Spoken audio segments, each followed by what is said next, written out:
या न्यूज बुलेटिनचे सहप्रायोजक आहेत गोकुळ.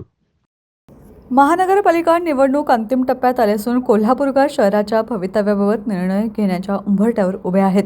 गेल्या अनेक वर्षात विकासाच्या घोषणा झाल्या, मात्र प्रत्यक्षात शहरातील मूलभूत प्रश्न जैसेच्या तसे राहिल्याची भावना नागरिकांमध्ये आहे.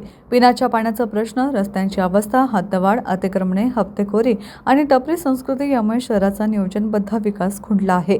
तब्बल 44 वर्षांच्या प्रतीक्षेनंतर कोट्यवधी रुपयांच्या पाणी योजनेनंतरही गळती व दूषित पाण्याच्या तक्रारी थांबलेल्या नाहीत.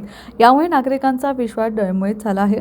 दुसरीकडे रस्त्यावर भरणाऱ्या भाजी मंडई व फेरीवाल्यांवर कारवाई करताना गोरगरिबांवरच अन्याय केला जातोय, तर धनदांडग्यांच्या अतिक्रमणांकडे दुर्लक्ष होत असल्याची नाराजी व्यक्त केली जात आहे. विकास आराखडा हा शहर हिताचा असावा की सत्ताधाऱ्यांच्या सोयीसाठी, हा प्रश्नही मतदारांच्या मनात आहे. शहराच्या हिताविरुद्ध निर्णय होत असतील तर त्यांना ठणकावून सांगणारे, दबावाला न झुकणारे ताठवाण्याचे प्रतिनिधी सभागृहात पाठवायचे की नाही याचा निर्णय यावेळी कोल्हापूरकर मतदानातून घेणार असल्याचं एकंदर कोल्हापूर महानगरपालिका आढाव्यातून जाणवतंय.